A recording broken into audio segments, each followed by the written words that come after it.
Good evening to you all, and thank you for joining us here on today's episode of the Summit. Now, tonight we're going to be turning our attention to one of East Africa's most strategic lifelines, the Northern Corridor. Now, it is the region's most important transit and transport route, connecting Rwanda and other land-linked countries directly to the port of Mombasa and ultimately to global markets. Now, for Rwanda, the Northern Corridor is more than a road network. It is our economic artery. It drives trade, reduces transport costs, as well as enables a faster movement of goods and people, and supports our national vision for connectivity, competitiveness, and regional integration. Now, tonight we're going to be breaking down what the Northern Corridor Transit and Transport Coordination Authority does, its achievements so far, what are its key points in terms of what it wants to achieve, what it means for Rwanda, and the opportunities and challenges ahead. So joining us tonight to dive and dissect into that is Dr. John Deng Dr. Deng, who is the Executive Secretary of the Northern Corridor Transit and Transport Coordination Authority. Thank you for being with us. Thank you, Martina, for having me. I'm happy to be here this evening. Yes, and last but not least, we also have with us Mr. Teddy Kaberuka, who is an economic policy analyst. Thank you so much for being here. Thank you for having me. Yes.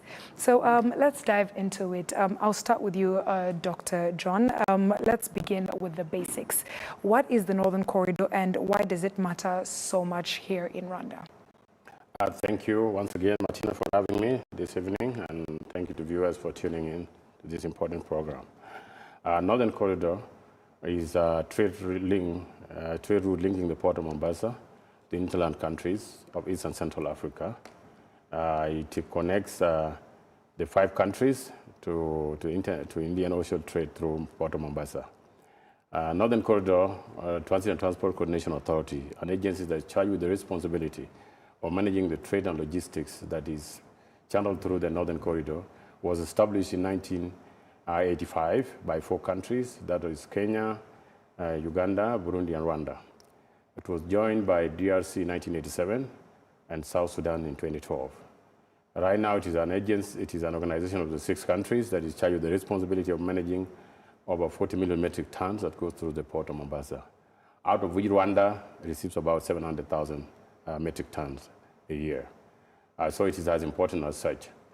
Our main responsibility is to give land-linked countries a free access to the port of Mombasa, remove non-tariff barriers that might be used or applied upon them to impede trade, so that we're able to reduce cost of doing business, reduce cost of transport, transit time, and increase productivity, so that export is able to move seamlessly to the international market and the import to the hinterland countries. And I think this is what we've been doing, and increasingly we have continued to improve, and that's what we are as an institution. So we believe our main objective is to drive down cost of doing business so that we stimulate productivity within the countries of the Northern Corridor. And Rwanda is doing very well because it's an important country that serves as a transit country to the economy of DRC. It also serves as a destination country to Rwanda in itself.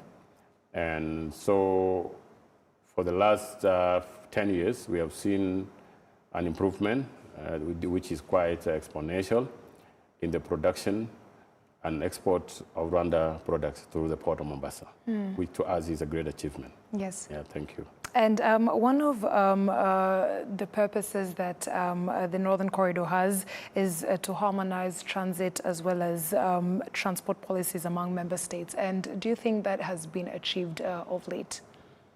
Yeah, greatly speaking, Northern Corridor is based on, is founded on 4 pillars. The first pillar is transport policy planning that focuses on harmonization of transport-related policies to ensure that drivers are able to have an even landscape that relates to transport policy. So that when you leave Kenya to Kigali, the transport policy network and landscape is predictable. That, to a great extent, our policies speak to each other. The second pillar is custom and trade facilitation that focuses on custom processes and operations. To tell you, Martina, as we speak right now, Rwanda custom processes, which is SCUDA, the custom system, is integrated into something we call Northern Corridor Single Custom Territory Framework. A Rwandese owner of cargo will only clear his good in Mombasa and take only one bone. That bone will be used to transit through Kenya, Uganda, and is only removed on entry to Rwanda. So you do not have to have multiple declarations. To us, that is a great achievement because then there is a seamless mobility of goods without interruption. The second item is infrastructure development and management, of which the Northern Corridor, that focuses on the development of infrastructure that supports Northern Corridor trade. So we focus on roads, on promotion of inland water transport, on railway line, and at this point in time, Rwanda as a country has progressed so much in keeping the standards of 950 kilometers of roads that are geofenced for the Northern Corridor logistics. The quality is seamless. We have been supporting RTDA, and we supply the equipment that is used to monitor the surface performance of the roads, and roads are quite well maintained in Rwanda. We have also seen, we've been supporting Rwanda, we continue to support Rwanda in development of railway policies in preparation for the development and the institutional arrangements.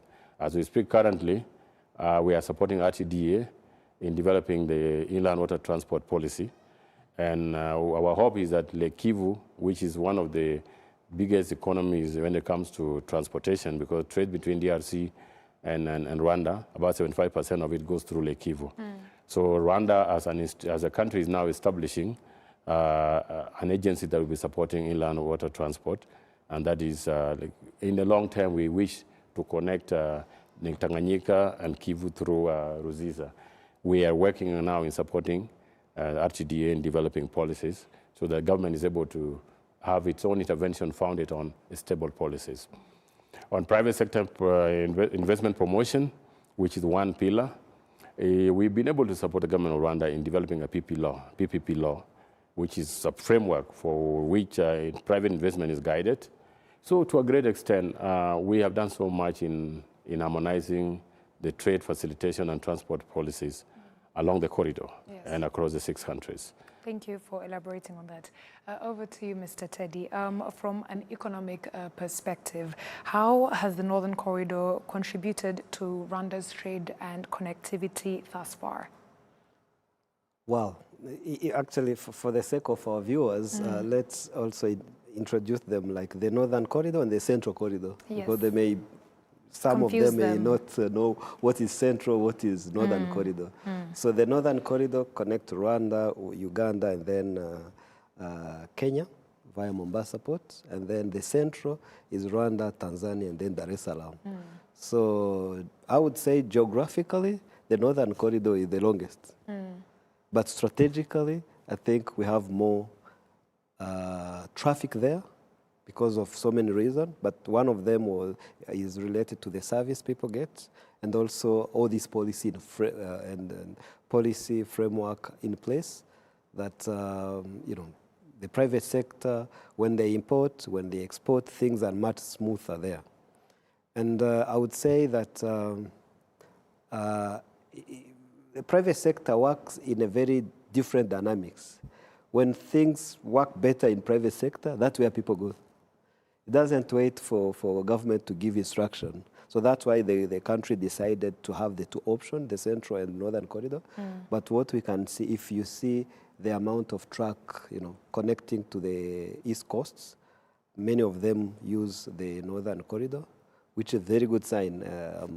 We can congratulate the team managing that framework.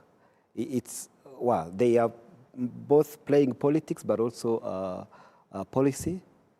And they are addressing some of the issues we used to have, you know, some years back, when, for instance, some trucks could go and make 7 days on the road, you know, with so many barriers, so many regulations, you know, paperwork. I remember like 15 years ago, you know, a truck would have like 20 or 30 type of forms to be filled. But today things went electronic. The digitalization has also solved the problem.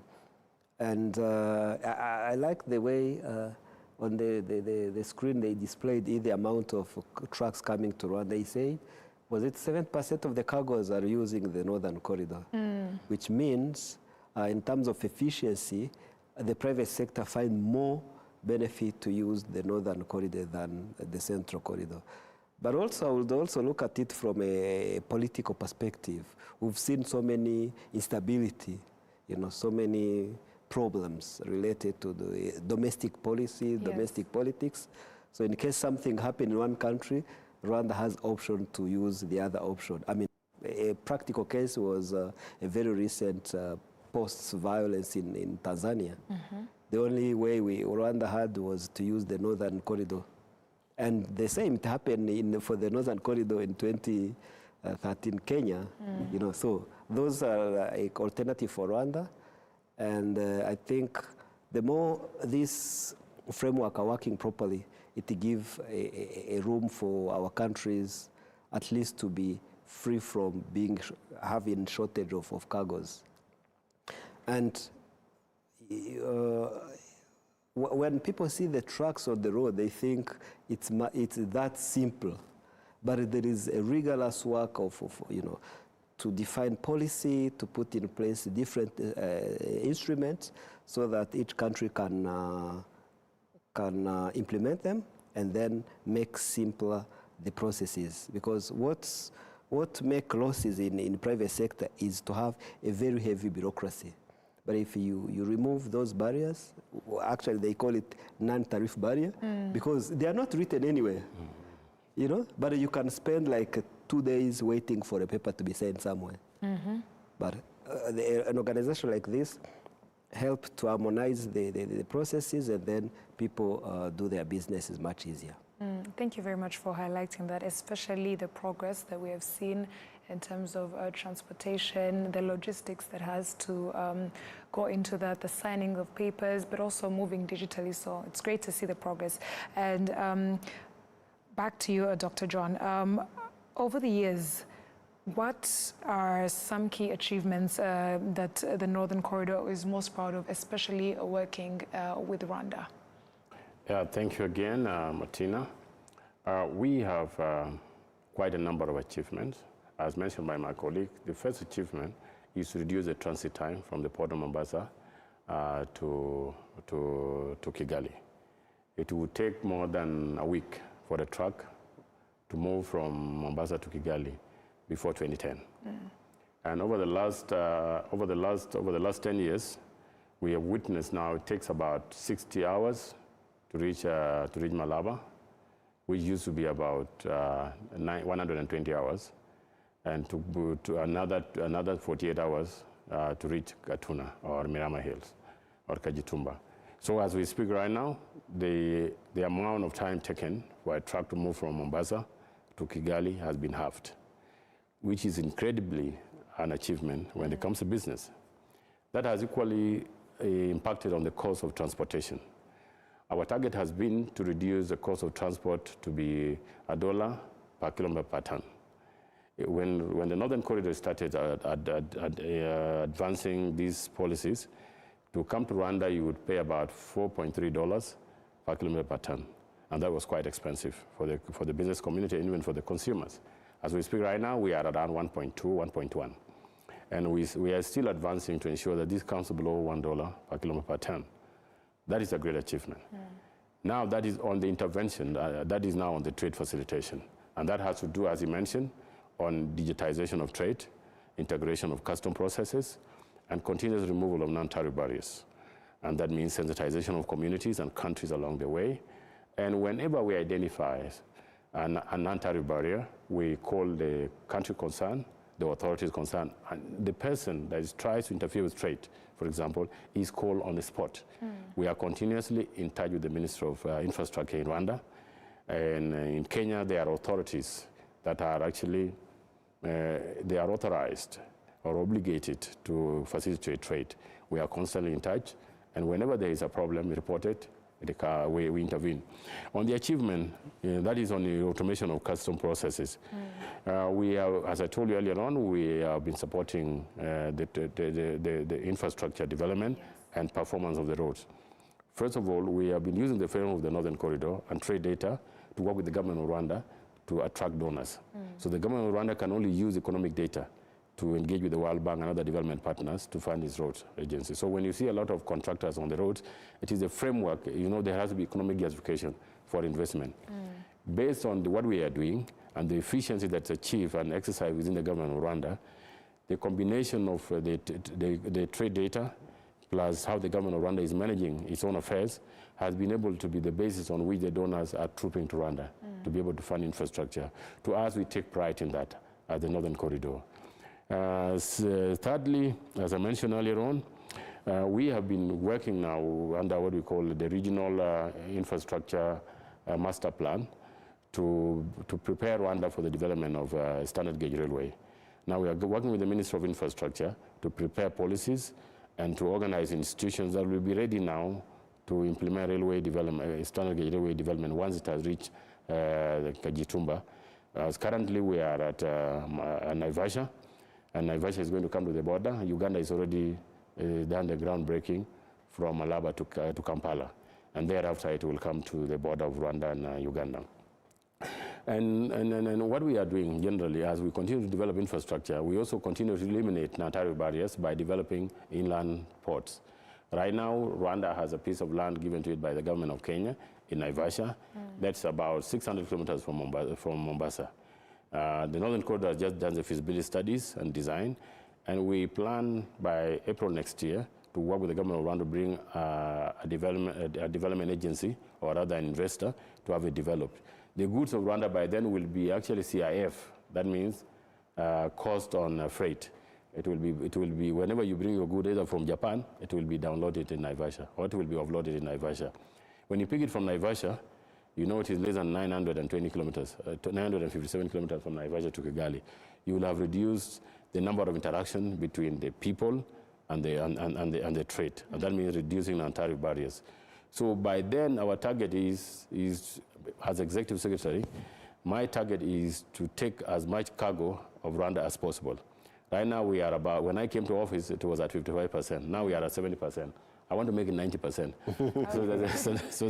so that Mombasa becomes the preferred port, not by force, but by efficiency, by intervention, by making the most preferred for the people of Rwanda. Yes. Another thing we have done is we have conducted a road safety campaign. First of all, what we did was to do black spot mapping along all the roads in Rwanda that are geofenced for the purpose of Northern Corridor logistics, all the way from Gatuna to Rubavu, and we did all the way to Kanyaru. And we were able to develop road safety management guidelines for the region. And Rwanda has now dovetailed some of the policies for the local application.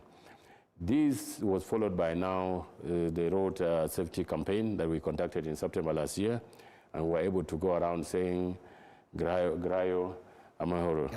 Grayo Amahoro. Yeah. So we went all over the country, interacting with the population, advocating on safety, on safe driving on our roads.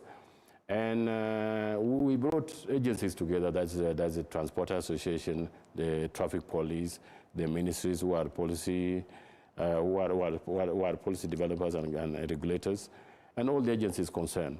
And I think it has gone a long way in improving road safety along the Northern Corridor in Rwanda, although Rwanda already is doing so well in terms of road safety management, because you guys are at around 5% per 10,000. Other countries are about 32, 36. So, but still, one life loss is too painful for a country. So we continue to improve efficiency on our roads in that respect. One thing we have also done, we have tapped into we have developed Northern Corridor Business Information Portal, which is a virtual market for the Northern Corridor region. What that does is that all the countries, private sector, they have registered business practitioners and commodities are posted on this. Then the buyers, the potential buyers, are also made to sign into this virtual market. So you have a virtual market where a buyer and a seller meet within the Northern Corridor. And now the biggest beneficiary is Rwanda, because Rwanda is now becoming an industrial hub, where you prepare a lot of products for the international market. You actually you're one of the countries that is export focused, and that is something that we have been proud of, and we continue to advocate it. To us, the moment you have achieved a balance of trade, where your exports and imports are more than 60%, because now in the Northern Corridor we are still at 70%, import-export matrix. So we intend to promote the side that we strike a trade of balance, a balance of trade of 50-50. And Rwanda is doing very well on that, and is taking advantage of our interventions because of the preparedness of the infrastructure and the institutions.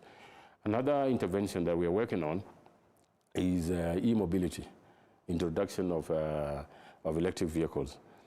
Northern Corridor currently is conducting electrification readiness for the region. That is funded by the European Union through GIZ to the tune of about 700,000 euros. This is going to actually map out the landscape for electrification for the region. We shall look at the institutional arrangements and readiness. We'll look at the policies that are in place. We'll look at the operational capacity of different interveners, including the private sector. And then also the distribution of power and the availability of power, and even the availability of charging stations.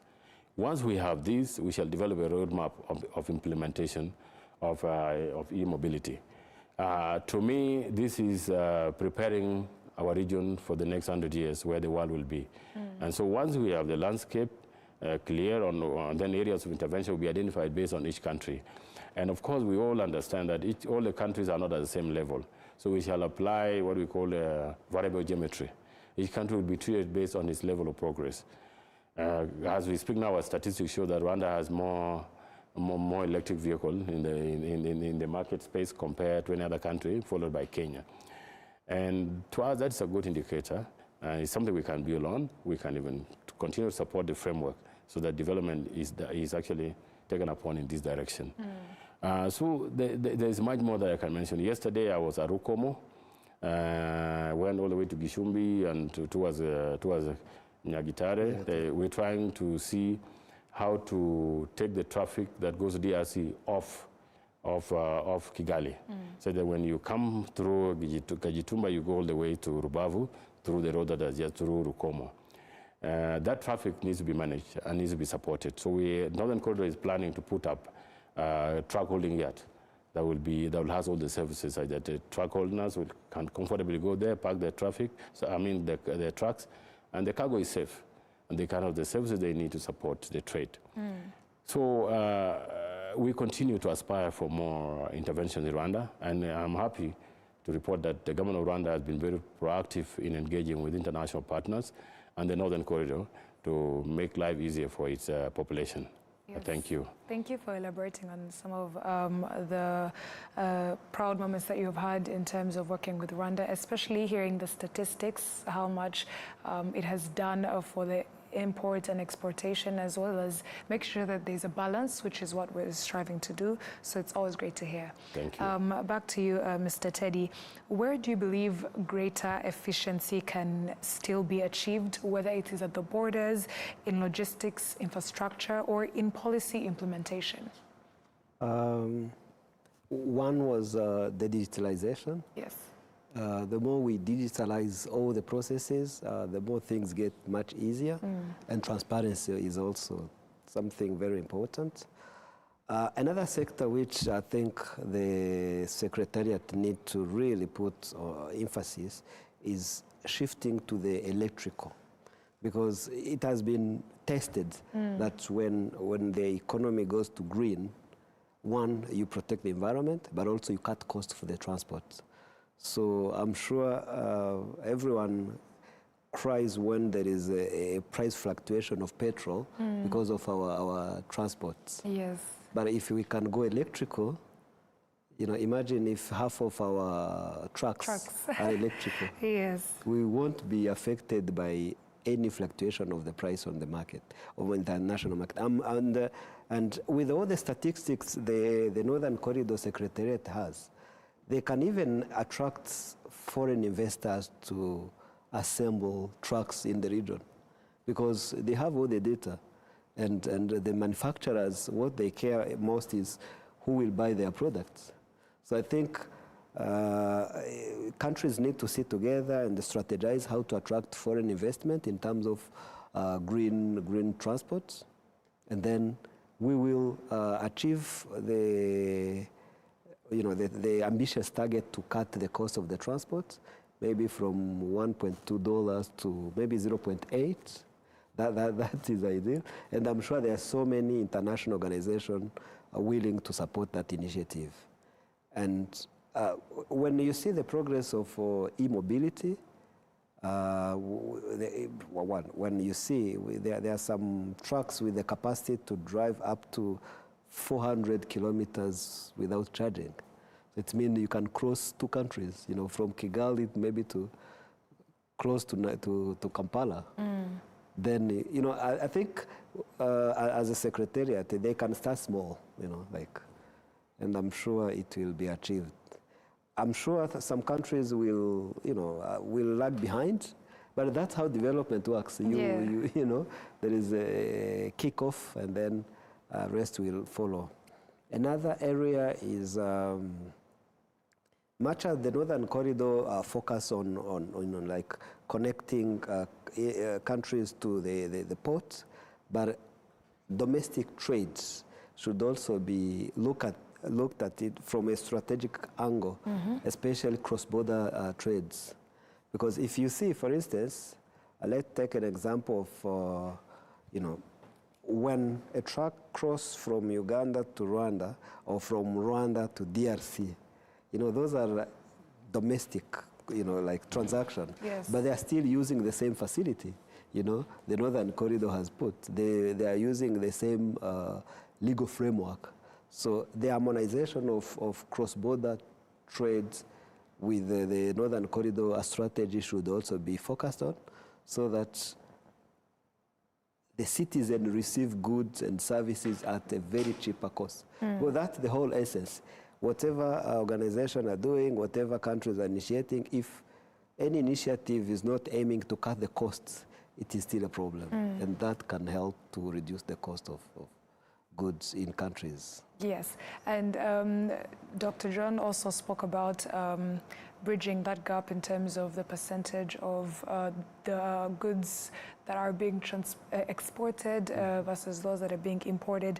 Rwanda has really put a lot of effort into exporting goods and services, especially made in Rwanda products, and we have come a long way in terms of increasing that percentage of goods that are being exported rather than us doing more of the importing. How, in your opinion, how far have we come in terms of that, and is there more improvement to be done, and how can that be achieved? Well, there is a lot of improvement, but the big part of it is beyond what the Northern Corridor can contribute. But yeah, let me elaborate a little bit on that. If you see the global economy, we are experiencing now a changing of the production shifts. In 70s, 80s, the production concentration was in Asia and around the China, Singapore, Malaysia. And so now, with the economic growth of those countries, investors are shifting their focus on where to produce better, or even where to produce more. Now, if countries especially East African countries, are positioned themselves to be a destination for investment, that will obviously trigger the exports. So if we are promoting exports, we are putting all the regulation to attract foreign investors, obviously we have more exports. Now, the problem is, if we produce, are we accessing the global market? The market can be Asia, but also the regional market is also. And the Northern Corridor is one of these bridges which can help. With the Northern Corridor, you can export to Kenya, you can export to Uganda, you can export to South Sudan, you can even go to Ethiopia. And those countries I've just named, we are talking about close to 400 million people. Yes. So that's a very big market. And I'm sure if all our policies are harmonized, the legal framework is clear, it will help the domestic promotion.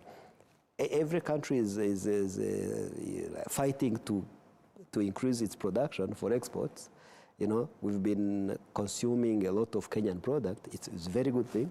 They are also in that move to produce more, to create more jobs. Uganda is doing the same. And if we have a very simple network of extending goods and services, then we can fight poverty in the region. I know Ethiopia is not an active member of the Northern Corridor, but if Northern Corridor can attract also Ethiopia on that big market, I'm sure it will help to promote domestic production for export, because each country, if you see geographically, each country can specialize in its own products. We have some product, especially agriculture product, where no one can beat us.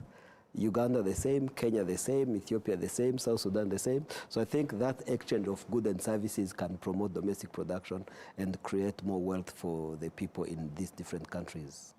Thank you very much for that. Back to you, Dr. John. In terms of regional integration and policy, the Northern Corridor heavily relies on cooperation among member states that we have mentioned. How well is policy harmonization progressing in that aspect, and where do you see room for improvement? Yeah, thank you, Martina, once more. Honestly, I tend to think that the future in Africa, especially in East Africa, is bright. The population is coming to terms with the fact that our success is interwoven as a people, and that we cannot be separated and succeed.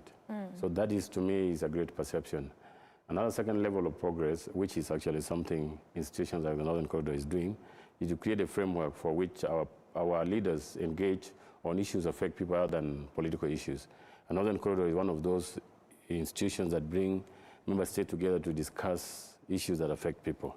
So in terms of the level of progress, in terms of harmonization of policies, to a great extent, trade facilitation regulations and policies are more or less, they have been harmonized. I can say, like for example, as my colleague mentioned here, one of the successful interventions we have had is the application of simplified commercial regime, which is to promote cross-border trade. And the biggest beneficiary is actually the border of Goma-Rubavu. Because, you know, now goods below $2,000, you don't need to go through a custom process. And you've seen Grand Barrier and Petit. You see people, young people coming with their bicycles, they come and pick goods from this side, they take them the other side, and the vice versa. And they only get a small paper. You don't have to go through a custom process. That is an application of the COMESA simplified trade regime. And now that border is the second largest business border in Africa, second business border in Africa. And it's something we have always said, you know, what has happened, what is happening in Goma, Rubavu is a sign that people are actually different from countries, that the borders that were drawn by the whites are no longer separating us. So regardless of political issues at countries level, people continue, nations continue to do business and live together, which is something that I think is giving us hope that African integration is real. I'm proud of Rwanda because you've done a great job in marketing your products. I went to school in Boston, and one day I was walking in Massachusetts, in the street of Cambridge, and getting to a coffee shop, you know, I wanted to take a cappuccino, and I was told, which coffee will you want to take? So on the display was Ethiopian, Rwandese, and Jamaican coffee. Nice. And then, so I was so proud, you know, that, you know, so I called my colleague, that was in 2020, that, you know what I'm doing here? I'm choosing Rwandan coffee on the counter just because I'm a proud member of the Northern Corridor. So ideally speaking, to a great extent, we are doing so well when it comes to trade facilitation and integration. Yes, there is so much to be done in consuming our own products, because until we improve on consuming our own products, we shall continue to be a market for outsiders, which is not good for us. We should be able to produce, eat what we produce, and produce what we eat. That should be the first agenda, so that our population relies on itself. So our policies should be geared towards encouraging our people to produce and satisfy their needs. And then what goes to the international market is a surplus of what they are not able to consume, but they have produced more. If we do that, then we shall have reduced relying on import, and then we continue to build on our export. And that will bring us at par with the world. To me, that is where we need to go. On transport policies, you know, transport policies are more local in nature. They keep emerging. Yes. And so we cannot say the harmonization is going to be 100%. Trade facilitation, trade policies are more or less the same right now in the region, but transport policies, because you have the traffic police, you have the ministry, you have the road agencies, but to a great extent, like the axle load control is now harmonized in the region. So a truck that is loaded in Mombasa does not have to offload when it goes to Uganda, or does not have to offload when it enters Rwanda, which means that is a great achievement, that you can load at one station up to your destination. That is very important. Another one is, okay, there are small things like this. The side you keep when you're driving, like Rwanda, is different with the rest of us in East Africa. That poses challenge when it comes to road safety, because sometimes drivers cross and they forget that they're supposed to keep one side. We have seen circumstances where we have had carnage that's on the road that relates to this.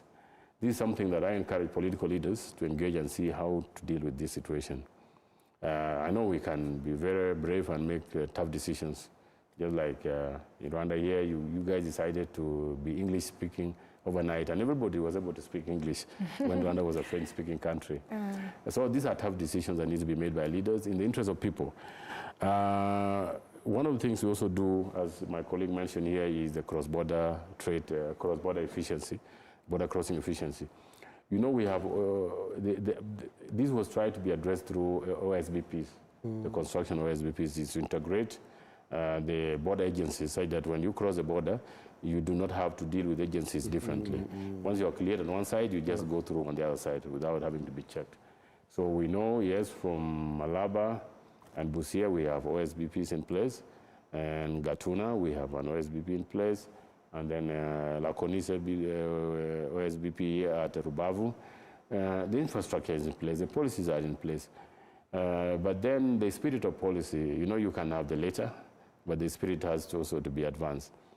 We continue to be demagogues in the way we do business, but that requires a certain level of sensitization, training, and that's why we continue to engage our stakeholders to accept that we have to integrate, and we are here to live as one people. That's our reality.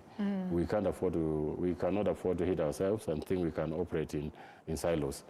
And I think to a great extent, at the strategic level as governments, there's an understanding that we need to work together. Sure. But that has to go down through institutions and through the communities and societies. It's something we are working on, and that's why there's continuous sensitization campaigns in our countries. Great. Back to you, Mr. Teddy. Inland water transport has been gaining a lot of attention recently. Why is this mode important for Rwanda's long-term competitiveness? Well, the inland transport has, I would say, 3 factors, especially for Rwanda and DRC. One, if you see, I would say 70% of our border, Rwanda and DRC, is water. And the remaining 30% is by land.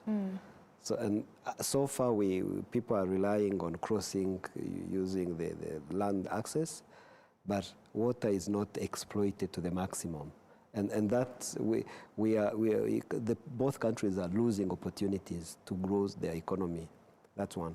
2, even transport within region, like Rwanda, from western province, west to west, but the 2 extreme, southwest and then northern west. You know, connecting by road take you like 3 times the costs if you could travel by water, which means if you have the transport by water, then it will reduce the costs. And then that region is specifically, it's a touristic destination. If Rwanda can manage to have a very good water transport, then to unlock all the potential for tourism in that sector. And then the export to DRC will be much easier. So it makes completely sense from a strategic perspective. If Rwanda wants to develop, especially the western part, investing in water transport, it's a must. Otherwise, it will stay there for many years without being exploited. Well, from so long, we've had like very poor water transport system, very poor, you know. Yeah. It wasn't a priority. No, it was, especially transporting like the cement Egg. or beer. Yeah. But that was really limited. And you can imagine if cement can connect from the Rusizi to Rubavu, then why not people? So it's possible. So if now the situation is, by investing, it will unlock all those districts. We are talking about maybe a population of more than 3 million people living on that coast, which will have access to the water transport. The farmers will take their commodities very much easier. So the value of the agriculture produce will increase very high, export will grow, and then tourism will grow as well. You have anything to add, or? On inland water? Yes. Yeah, certainly that's my area of interest because it's actually the third component of the Northern Corridor infrastructure. Specifically Rwanda. Rwanda actually is doing so much to promote inland water transport. And that is signified by the infrastructure development because inland water transport relies on 3 main pillars. You have to have the infrastructure in place. That's very important. You have to have the operational capacity. That means having cranes and the machines that handle the cargo.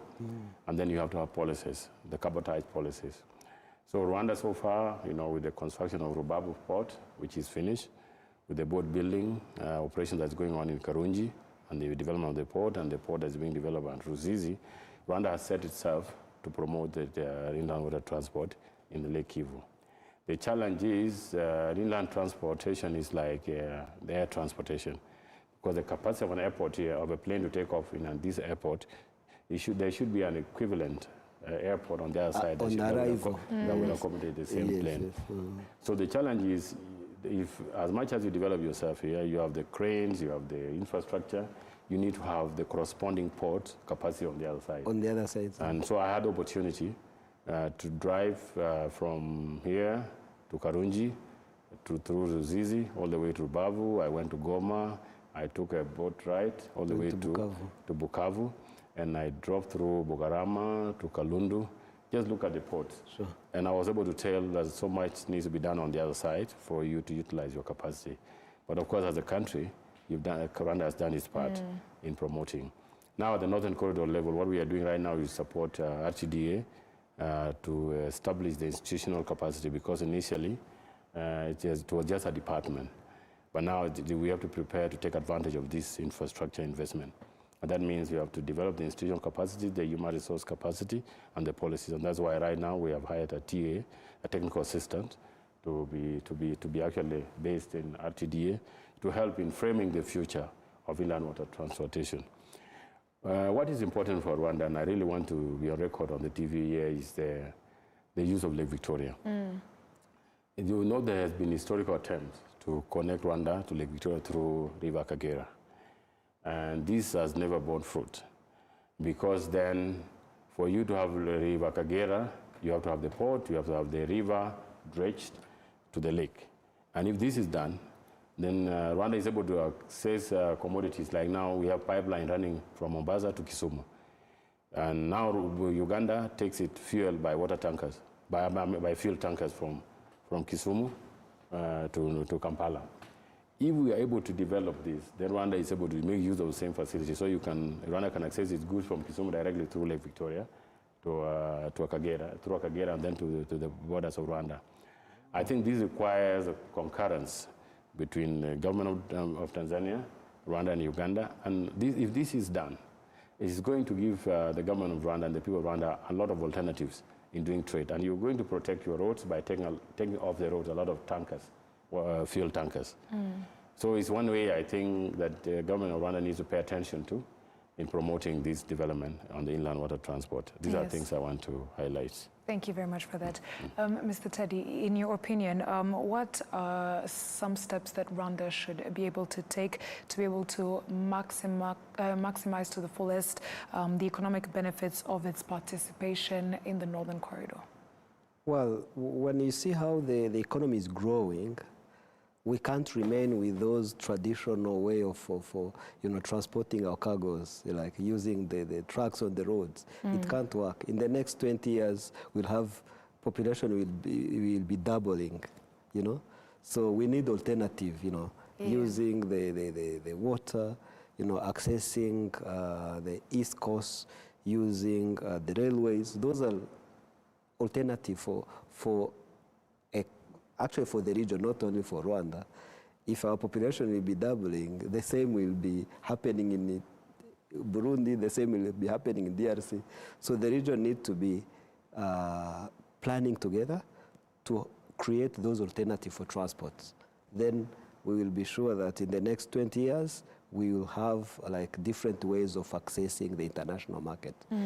By then, I expect more export than import, so we'll need more infrastructure than we have now, because imagine if the size of our road could triple, it can't work. But if you have alternative for transport, then it will work.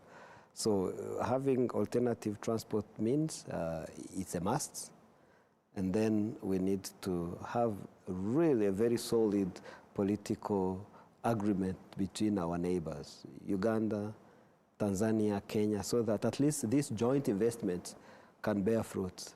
Otherwise, a single country can't do it. If you, let's say, railways, it can only be effective and efficient if all the member states do their role, and then the operation. Even if the infrastructure is there, but it needs to be managed, and the management need to be harmonized. So there is a lot of political agreement, affiliation, and East Africa was a dream organization for this region to have that political framework where all these things can be discussed and agreed and then be implemented. Now, Northern Corridor was an initiative before even the East Africa, Rwanda joining the East Africa, but these are different mechanisms to support joint initiative and joint investment. I wish countries could invest together, because if you have joint investment, you protect your investment. But if each country is doing its own initiative, everyone will feel like, oh, I'm not concerned by what you did. So some of the initiatives, some of the projects should be have like a co-investment mechanism. Unfortunately, countries are not on the same pace of investment, but like the Lake Kivu water transport, it should be done jointly with Rwanda and DRC to make sure that on both ends you can transport, you can have that movement. But it's done on one side. It means the other side is not concerned. Same, we are talking about unlocking like our transport using the Akagera River and connect to Victoria. I wish we could have a joint investment for the three countries, Uganda and then Tanzania or Kenya, so that countries protect their common investment. Otherwise, everyone will look at their sides. Thank you for that. Dr. John, you recently had a conversation with the Minister of Infrastructure, Honorable Dr. Jimmy Gasore, and amongst other things, you were able to discuss on the enhancement of the corridor's cargo transport, as well as strengthening partnerships in transport infrastructure development, so on and so forth. Could you maybe discuss more on the importance of having such conversations with a representative of the Rwandan government, such as the Minister of Infrastructure? Yeah, thank you, Martina. Yeah, I was able to engage with the Honorable Minister yesterday, and this morning with the Permanent Secretary. Just generally to give an overview of things we are doing and highlight on the gaps that there are where we need the government of Rwanda to come in and support. One of the major issues we discussed is the development of Naivasha ICD, and then its impact on the trade. Because now the Northern Corridor is doing the feasibility studies and engineering design, and the project will be bankable by January, out of which now an investment agreement will need to be signed by the government with the private investors, because it's a property of the government of a particular country as much as it is in Kenya. This is one issue that we discussed, and this is, to me, is close to my heart because I'm left with 4.5 years now in the office. But before I leave, I would want to see this project completed and impacting on the trade. The government of Rwanda is ready. They have already indicated there is a private investor that is on the standby. Once the project is ready, they will start actually developing. And Dr. Jimmy was quite specific on what is required of the government of Rwanda. And once it is ready, is there anything that we need to do as a government to make sure that this project takes off on time?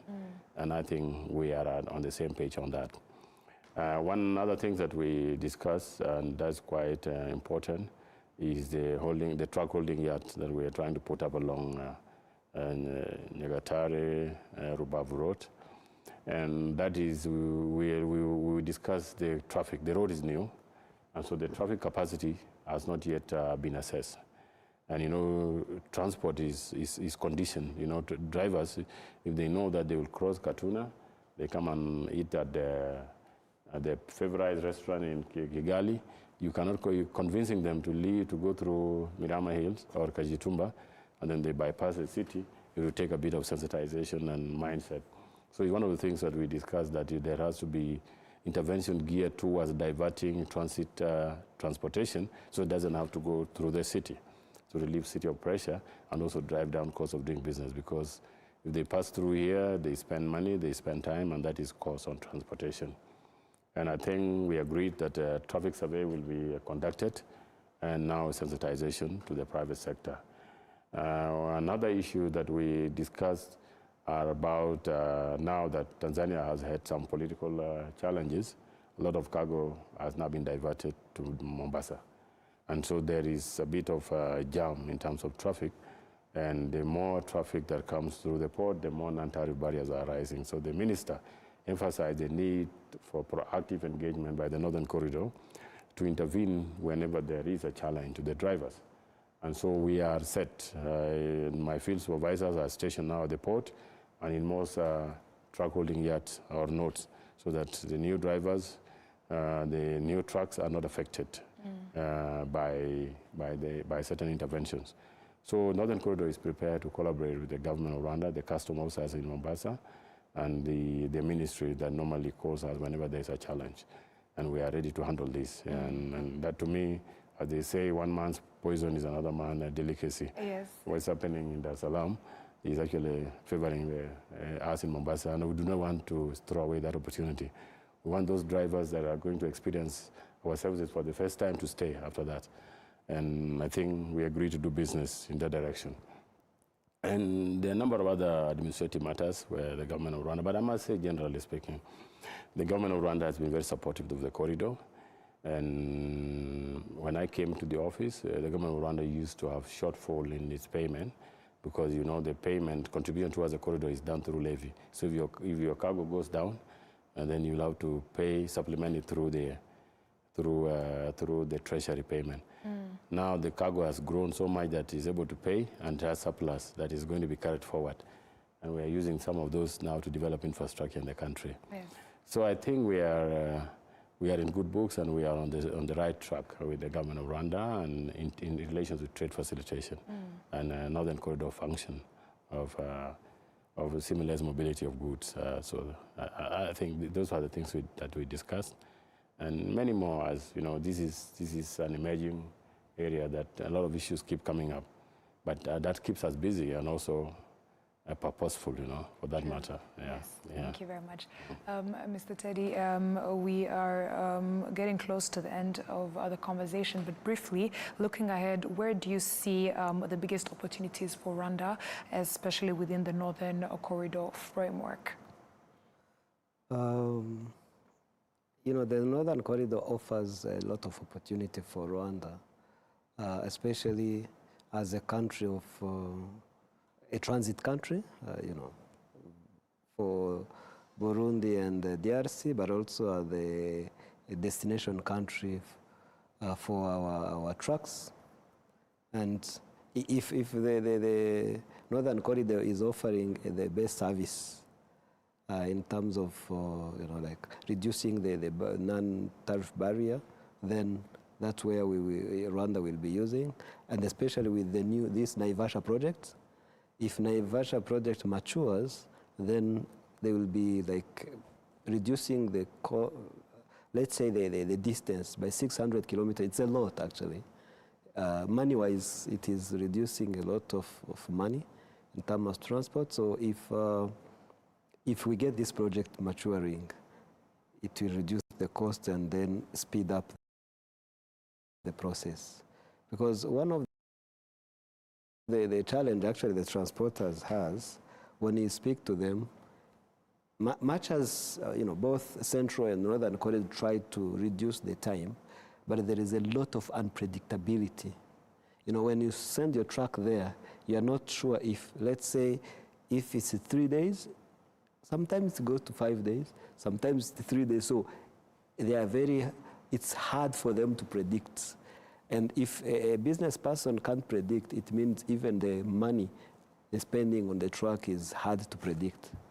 So the future for this Northern Corridor, at least if they can manage to harmonize all these processes and allow people to to create a very predictable environment, then it can even attract more investors. Thank you. And lastly, very shortly, what is your message, Dr. John, to Rwandan institutions, private sector players, and the youth who interact with the corridor? Okay. Generally, we are happy with the trend Rwanda is taking. It's focused on production and export. Would also encourage the government of Rwanda to continue with this trend and be responsive to their needs when we raise them. The private sector, yes, we would like them to appreciate that, as mentioned by my colleague, that trade is an unpredictable discourse because you have a lot of factors, variables that we not control. You need to be patient with us, but make sure you keep constant contact with Northern Corridor, because the moment any challenge reaches us, we always report to the concerned authorities. And oftentimes, issues have been resolved in less than 3 hours whenever they are reported to us. That is to say the private sector has to be hopeful and has to collaborate with the Northern Corridor in everything, in all the challenges that they face along the corridor. We are ready to serve them, and we are there for them. The government of Rwanda, we continue to encourage the government to develop policies that are trade-friendly and to use the port of Mombasa because it's a dream port. Is the best port actually in the continent. It's the busiest, the most efficient port. And that is not to say Dar es Salaam is not a good port, because we are serving the same population. So we just need to engage in policies that are liberal enough to allow private sector to make choices without necessarily being forced. And maybe the government of Rwanda, I want to encourage the Ministry of Transport to engage with the Ministry of EAC Affairs to address the bottleneck at Taveta Olili, which has been causing a lot of struggle for the Rwandan traders, because trucks take so much time at the border of Tanzania and Kenya to transit to Rwanda. This is something that can be addressed at the EAC level. That is, to me, that's kind of homework I would give the government of Rwanda to try to engage with their counterpart to resolve this. Otherwise, I'm happy to be here today and to have shared perspective on the issues of trade facilitation. Thank you very much. Thank you once again, Dr. John Deng, as well as Mr. Teddy Kaberuka. Thank you for being part of the conversation, as well as sharing your insights in terms of the Northern Corridor and its contributions to trade here in Rwanda, and how much more we can be able to do in terms of collaboration. So thank you for your insights. Thank you for Thank having you us. for having us. Thank you very much. Yes, we were able to discuss innovations from digital systems, inland ports, from safety reforms, to be able to also discuss future railway propositions. And this is much more that is being talked about, and we cannot wait to continue to see the progress in terms of connectivity, cooperation, as well as innovation. And that was it. That was the conversation that we had. Thank you to our guests once again, and thank you to each one of you who was able to tune in to join the conversation, and we'll see you guys next time.